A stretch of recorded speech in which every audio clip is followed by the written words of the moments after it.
భాగాలు తెరిచి యెషయా గ్రంథము 49వ అధ్యాయము 5వ వచనము. యెహోవా దృష్టికి నేను గనున్నైతిని, నా దేవుడు నాకు బలమాయను. Praise the lord. మనమందరం చాలా తక్కువ వారమని, మనకేమీ చేత కాదు అని, అసలు నేను ఈ భూమి మీద ఎందుకు పుట్టానని చాలా మంది మనుషులు అనుకుంటా ఉంటారు. ఒక్క నిమిషం ఆలోచన చేయండి. నేల మీద నుంచి దరిద్రులను లేవనెత్తువాడు ఆయనే కదా, తండ్రి లేని వారిని విధవరాన్ని ఆదరించేవాడు ఆయనే కదా. ఇశ్రాయేలీయులందరూ కూడా మేము ఎందుకు పనికిరాని వారమో, అసలు మాకేమీ చేత కాదో, మా వల్ల కాదు అని చెప్పేసి అనుకుంటా ఉంటున్నారు. కానీ స్తుతుల దుర్గం మీద ఆసీనుడైన సర్వోన్నతుడైన దేవుడో, దేవుని దృష్టికి మీరు ఇష్టానుసారంగా ఉన్నారు గనక నేను మిమ్మల్ని పరిపూర్ణంగా లేవనెత్తుతానని దేవుడు మాట్లాడుతున్నాడు. ఈరోజు మీరు గమనించండి, మనుష్యుల దృష్టిలో మనం చేతగాని వారం కావచ్చు, కానీ దేవుని దృష్టిలో ఘనంగా మనం ఎంచబడే వారిగా ఉండాలి. మన దేవుడే మనకు బలంగా ఉంటున్నప్పుడు నువ్వెంత దీనస్థితిలో ఉంటున్నా, ఎంత దారిద్ర్యమైన పరిస్థితిలో ఉంటున్నా, తండ్రి లేకుండా ఏమీ లేని భయంకరమైన పరిస్థితుల్లో నువ్వు ఎదురు చూస్తూ ఉంటున్నా సరే, నా దేవుడు గొప్పవాడు, మనలో లేవనెత్తడానికి సమర్థత కలిగిన దేవుడు. మోషే అంటా ఉంటాడు, ప్రభువా నేను నత్తివాడిని, నోటి మాధ్యము కలిగిన వాడిని అంటాడు. కానీ దేవుని దృష్టిలో మోషే మిక్కిలి సాత్వికుడుగా, ఆయన పని అంతట్లో, ఆయన ఇల్లు అంతట్లో నమ్మకమైన వాడిగా కనిపిస్తూ ఉంటాడు. దావీదు అంటా ఉంటాడు, అయ్యా నేను ఎందుకు పనికిరాని వాడిని, చచ్చిన కుక్క వంటి వాడిని ప్రభువా అంటాడు. కానీ దేవుని దృష్టిలో దావీదు ఎలా ఉన్నాడో తెలుసా, నా చిత్తానుసారమును ఎరిగిన మనుష్యుడిగా కనిపిస్తూ ఉంటున్నాడు. సొలొమోను అంటాడు, ప్రభువా నాకు అంత జ్ఞానం లేదు, నాకు అంత తెలివి లేదు, నా బుద్ధి కూడా చాలా తక్కువ ప్రభువా అంటే, దేవుడు అంటాడు, నీ వంటి వాడు నీకు ముందు గాని నీ తర్వాత గాని లేకుండా నిన్ను హెచ్చిస్తాను అని చెప్పేసి సొలొమోనుతో దేవుడు మాట్లాడుతూ ఉంటాడు. బాప్తిసమిచ్చి యోహాన్ అంటాడు, ప్రభువా యేసయ్యా నీ చెప్పులు మోయిటికైనా నేను యోగ్యుని కాదయ్యా అంటే, దేవుడు అంటాడు ప్రభు దృష్టిలో గొప్పవాడిగా ఉంటున్నాడు, స్త్రీలు కనిన వాళ్ళలో గొప్పవాడిగా కనపడుతున్నాడు యోహాను. ఈరోజు వాక్యం వింటున్న బిడ్డలారా, మీ స్థితిని, మీ పరిస్థితిని దేవాది దేవునికి తెలుసు. మీరు తక్కువ వాడు అనుకుంటున్నారు, మీకేమి చేత కాదు అనుకుంటున్నారో, మీరు పాప జీవితంలో కలిగి ఉన్నామని చెప్పేసి అనుకుంటున్నారు. నిజమే, సుంకరి ప్రార్థన చేస్తాడు, ప్రభువా ఆకాశం వైపుకైనను యోగ్యత లేకుండా రొమ్ములు కొట్టుకుంటూ నీ పాద సన్నిధిలో నేను మోకరించి ప్రార్థన చేస్తున్నాను అంటే, దేవుని దృష్టిలో సుంకరి నీతిమంతుడిగా మార్చబడ్డాడో. పౌలు అంటాడు, పాపుల్లో ప్రధాన పాపిని నేనే, కానీ దేవుడు అంటాడో నిన్ను ఏర్పరచుకున్న గొప్ప సాధనంగా నేను ఉపయోగించబోతున్నాను.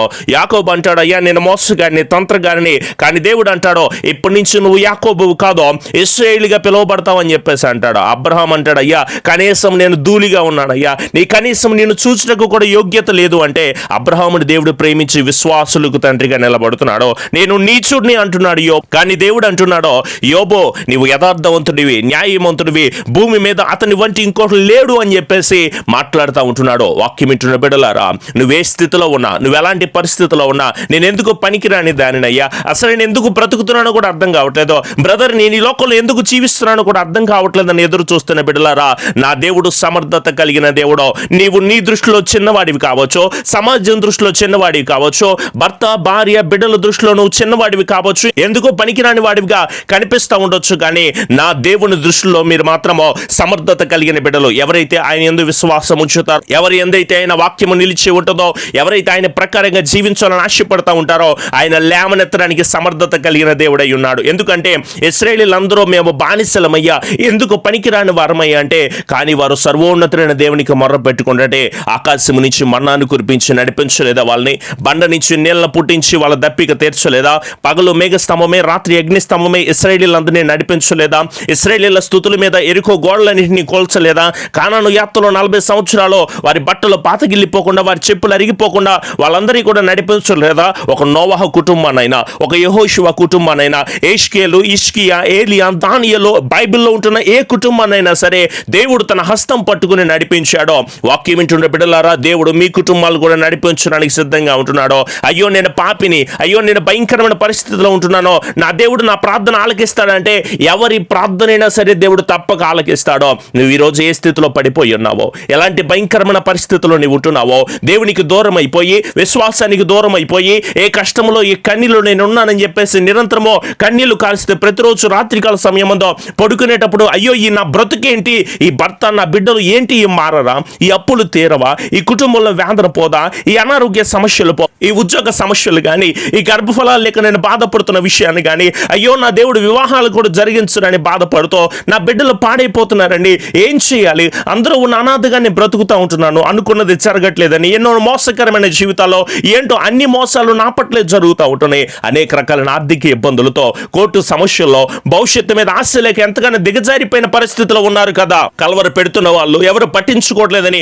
దిగులు పడుతున్న భయంకరమైన స్థితిలో ఉంటున్న మీ అందరికీ కూడా నా దేవుడు పిలుస్తున్నాడో. నశించిన దాన్ని వెతికి రక్షించడానికి ఈ భూమి మీదకి వచ్చాడు ఆయన. లోక పాపములను మోసుకొని పోవు దేవుని గొర్రె పిల్లగా వచ్చాడో. ప్రయాసపడి భారం మోస్తున్న సమస్తమైన చెల్లరా, మీరు నా యుద్ధకు రండి, నేను మీకు విశ్రాంతిని కలుగు చేస్తానంటున్నాడో. మనకు నిరంతరము మనకు తోడై ఉండే సర్వోన్నతమైన దేవునిగా ఆయన వచ్చాడు గనుక అన్యురాలనుకోబాకమ్మ, విధవరాలనుకోబాక. రూతునే దేవుడు దీవించి ఆశీర్వదించాడో. అయ్యో నాకెవరో తండ్రి లేరండి, నేను అనాథరండి, అనామకురాల్ని అని చెప్పేసి అనుకోబాక. అలాంటి దానినే ఎస్తేరును మహారాణిగా దేవుడు నిలబెట్టాడో. ఏలి అని హానోకును దేవుడు ఉన్నతమైన స్థితిలో నడిపించాడో. అలనాడు దావీదుకు శక్తినిచ్చాడో. షడ్రకు మెషకు అబేద్నెగోల అగ్నిగుణంలో పడేస్తూ ఉంటుంటే వాళ్ళని నడిపించాడు, విడిపించాడో, తప్పించాడో. ఈ రోజు నువ్వు ఎలాంటి పరిస్థితిలో ఉన్నా సరే నా దేవా అంటూ మొర్ర పెట్టగలిగితే, ప్రభువా అంటూ ఆయన్ని వేడుకొనగలిగితే, ఈ క్షణమే నీ హృదయం మారి దేవాది దేవుని వైపు కనుక నీవు తిరిగి, ప్రభువా నా దారిద్రతను కొట్టివేసి నా శాపగ్రస్తమైన జీవితంలో నేనున్నాను ప్రభు, నా పాపంలో ఒకసారి క్షమించువా అని కనుక మీరు అడగగలిగితే, ఆయన మనల్ని రక్తం ఇచ్చి కొన్నాడండి. మన దోషాలను బట్టి ఆయన నలుగు కొట్టబడ్డాడో. ఆయన పొందిన దెబ్బల వల్ల మనకి ఇంకా స్వస్థత కలుగుతూ ఉంటుంది కదా. ఒకసారి మర్చిపోయారా, విడిచిపెట్టారా? మనందరి కోసమో తన ప్రాణాన్ని అర్పించి, మరణమా నీ ముళ్ళు ఎక్కడ, సమాధిని గెలిచి మరణపు ముళ్ళుని విరిచి మృత్యుంజయుడిగా 3వ రోజు తిరిగి లేచిన యేసయ్యని నేను ప్రకటిస్తూ ఉంటున్నాను. నమ్మి బాప్తిసం పొందినవాడు రక్షించబడతాడో, నమ్మని వానికి శిక్ష విధించబడుతుంది. అయ్యో ఈ కష్టమే, ఈ కన్యనే, నేను ఎందుకు పనికిరాని దానిని, నేను ఎందుకు పనికిరాని వాడిని అని చెప్పేసి నువ్వు బాధపడతా ఉంటున్నావు. కానీ నీవు కలిగి ఉన్న దేవుని నామాన్ని బట్టి ఆయన దృష్టికి మనం గనులుగా ఎంచబడాలి. ఆయన దృష్టికి మనం ఘనముగా ఎంచబడాలి అంటే మనం సంతోషభరితమైన జీవితంలో ఉండాలి. కానీ దుఃఖాలతో ఉంటున్నాం, వేదనతో ఉంటున్నాం, కన్నీళ్లతో ఉంటున్నాం, కష్టాలతో ఉంటున్నామో. దేవుని దృష్టికి మనం ఎలా కనపడుతున్నాం? తాము తగ్గించుకుని చెడు మార్గంలో విడిచిపెట్టి పాపంలో క్షమించమంటే దేశాన్ని స్వస్థపరుస్తాను అంటే మనమేమో పాపిష్టి పనులని చేస్తూ ఉంటున్నాం. హత్యలు చేయొద్దన్నాడు, దొంగతనాలు చేయొద్దన్నాడు, దేవుని మాట వినమన్నాడు. కానీ మనం ధిక్కరించి బ్రతుకుతున్నామే. ఇష్టానుసారంగా కాకుండా, పరిశుద్ధతను విడిచి, ప్రేమ లేకుండా, ధన వ్యామోహాన్ని కలిగి, వాక్య ప్రకారంగా జీవించకుండా తల్లిదండ్రులకు అవిధేయులే మనం బ్రతుకుతూ ఉంటే నా దేవుడు చూసి కోపము మనుషుల మీద రగులుకుంటుంది. ఆకాశం ఆలకించుము, భూమి చెవియొగ్గుము, నేను పిల్లల్ని పెంచి గొప్పవానిగా చేసి ఉన్నాను, వారు నా మీద తిరుగుబడి ఉన్నారు. ఎద్దు తన కామందు నెరుగును, గాడిద తన సొంతవాన్ని దొడ్డే తెలుసుకుంటుంది. కానీ దోషభరితమైన ప్రజలుగా మిగిలిపోయిన మనం కాస్త ఏమైపోయామంటే దేవుని మాట వినలేకపోయాము. ఆయన మరొకసారి మనల్ని పిలుస్తూ ఉంటున్నప్పుడు మరి ఆయన పాదాల చెంత చేరదాము కదా. ప్రార్థిద్దామా, ఉపవాసం ఉందామా, విశ్వాసంతో ఉందామా, వాక్యాన్ని చదువుదామా, ఆత్మీయతలో మనం ఉందామా, సాక్ష్యాన్ని నిలబెట్టుకుందామా, కృతజ్ఞత కలిగిన బిడ్డలుగా జీవిద్దామా. మరొకసారి ఆయన మనల్ని సజీవుల సంఖ్యలో ఉంచిన విధానాన్ని బట్టి చనిపోయిన వారు ఏమీ చేయలేరు కదండి. బ్రతికి ఉన్న మనమైనా సరే దేవుని నామాన్ని స్తుతించే బిడ్డలుగా ఉందాము. నువ్వే కష్టంలో ఉన్నా, ఏ కన్నీలో ఉన్నా సరే ఒక్కసారి నీ కుడి హస్తం ఆయన వైపు ఆయిల్ తీసుకోండి, చక్కగా వాటర్ కూడా తీసుకోండి, చక్కగా నాతో పాటు కలిసి ఏకీభవించి ప్రార్థన చేయండి. మన దుఃఖ దినములని సమాప్తము చేయగలిగిన దేవాది దేవుని వైపు మీ హస్తాలు చాచి ప్రార్థన చేసే బిడ్డలుగా ఉందాము. కృపా సత్య సంపూర్ణుడా, మా గొప్ప దేవా, మీ దృష్టికి మేము గనులుగా ఎంచబడుతున్నాము తండ్రి. ఈ లోకములు ఎవరికి ఘనంగా మేము ఘనహీనంగా ఎంచబడినా పర్లేదు నాయన, కానీ మీ దృష్టిలో మేము గనులుగా ఎంచబడడానికి నీవే మా బలము తండ్రి, నీవే మా శక్తి దేవా. ఇహలోకంలో మనుషులను నమ్ముకుంటే అది ముంచేసేవారిగా, మాట ఇచ్చి తప్పేవారిగా కనిపిస్తున్నారు. కానీ మీ ఎడల మేము నమ్మిక కలిగి ఉన్నాము దేవా. బిడ్డలందరి పట్ల మీ కృప, మీ దీవెన, మీ ఆశీర్వాదం బిడ్డలకు మీరు దయచేయండి. ప్రతిరోజు మీ వాక్యము ద్వారా బిడ్డల్ని మీరు మరుగుపరుచుకుని మీరు మాట్లాడుతున్నందుకు మీకు స్తోత్రములు నాయన. విదేశాల్లో ఉంటున్న బిడ్డలకు క్షేమాన్ని మీరు దయచేయండి. మా దేశంలో ఉంటున్న బిడ్డలందరికీ, వైద్యులకు, పోలీసులకు, కార్మికులకు, ప్రభుత్వాలకు మంచి జ్ఞానాన్ని మీరు దయచేయండి ప్రభువా. అప్పుల బాధలోంచి విడుదల మీరు దయచేయమని, అనారోగ్యాల నుంచి నెమ్మది మీరు దయచేయండి. విదేశాల్లో ఉంటున్న మా ఆత్మీయమైన బిడ్డలందరికీ కూడా క్షేమాభివృద్ధిని, బలాభివృద్ధిని మీరు అందించి దీవించి బలమును దయచేయండి. ప్రతి దురాత్మ శక్తిని విడుదల దయచేయండి. వారు మాకు తెలియజేస్తున్న ప్రతి ప్రార్థన అవసరత ప్రభువా దైవసేవకుడిగా మీ పాదాల చెంత ఉంచుతూ ఉండగా వారికి శక్తిని, బలమును, కృపను, ఆశీర్వాదాన్ని మీరు దయచేయండి నాయన. మందిర నిర్మాణాలన్నిటి విషయంలో మీ సహాయాన్ని మీరు మాకు అందించి బలమును దయచేసి స్థిరపరిచి కృప దయచేయండి నాయన.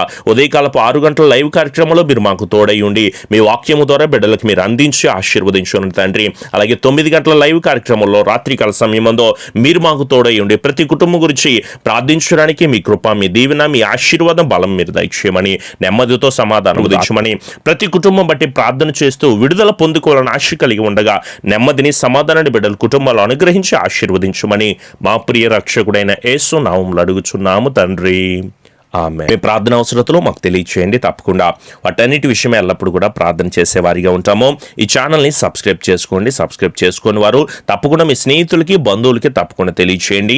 ప్రతిరోజు ఉదయం 6 గంటలకు ఉదయకాలపు దేవుని స్వరం అనే లైవ్ కార్యక్రమం వస్తుంది. తప్పకుండా పార్టిసిపేట్ చేయండి. అందరం కూడా కలిసి ప్రతి కుటుంబం గురించి ప్రార్థన చేసే బిడ్డలుగా ఉందాం. అలాగే ప్రతిరోజు రాత్రికాల సమయం 9 గంటలకు కుటుంబ ప్రార్థన లైవ్ కార్యక్రమం వస్తుంది. తప్పకుండా వీక్షించండి. దేవుడు మిమ్మును మీ కుటుంబాలు దీవించి ఈ పరిచర్యకి సహకారులుగా ఉంటున్న ప్రతి కుటుంబాన్ని కూడా దేవుడు ఆశీర్వదించి బలాభివృద్ధిని దయచేయబడును గాక. ఆమెన్.